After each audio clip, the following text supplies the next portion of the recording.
As we move forward, though, let's talk about focusing on that long-term relationship, because that's at the end of the day what we want out of our sales cycle. We want to be able to build these customers that are cradle to grave, meaning from the time you start sales and you land that first customer to the day you retire, you want to retain that customer and you want them to be your biggest fan. And so that's what we're going to talk about, how to focus on that long-term, not just those short-term transactional customers.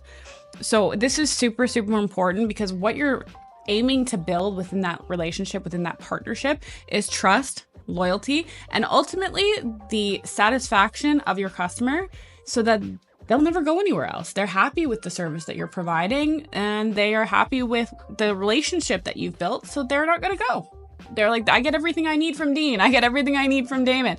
And it builds this almost unbreakable loyalty between you and them, that unless you start detracting from the service that you promised at the beginning, it's probably not going to go anywhere. And Gail, going back to what you were saying about, creativity and making it fun. There's so many things that we do to build like relationships or to provide information to our customers, that we do it in a very fun way. Whether it's fun emails, we add pictures into the emails. We'll do videos. We'll do fun messages. And again, just having a smile on your face and being able to relate it to anything, even outside of work. There's different ways to kind of relate situations or industry trends in a fun way where you can make it exciting for your customers to really want to communicate with you. And it gets to show who you are as an individual and really highlight the human aspect of what we do versus, being all business professional. But how do we incorporate just fun loving us into a conversation where we could actually make friendships versus just transactional relationships? Yeah, and Gail's amazing at this. I know I've got to experience it firsthand walking into an office with one of our customers, and the individual had all kinds of trinkets behind their desk.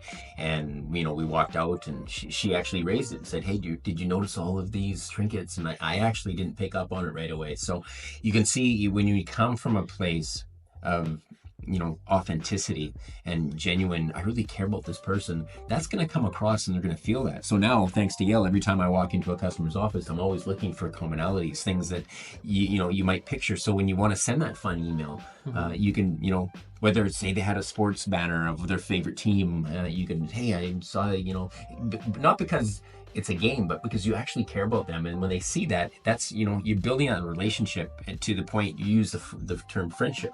And as social beings, what better opportunity is there for you to not be able to just work with somebody, but build a friendship with them? And when you're communicating with them, you're talking about business professional, but you're also learning things about themselves and their families and their interests and their likes. And that just helps solidify that commitment, because they know that you're there for them. Yeah.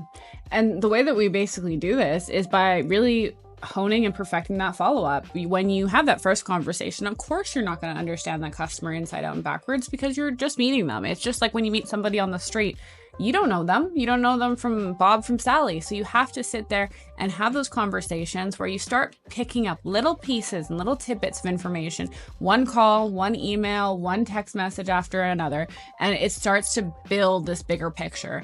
And that's going to be that foundation of those long-term relationships that we're trying to build, because as you start adding pieces and pieces and pieces and pieces to that puzzle, you get this idea of who that person is.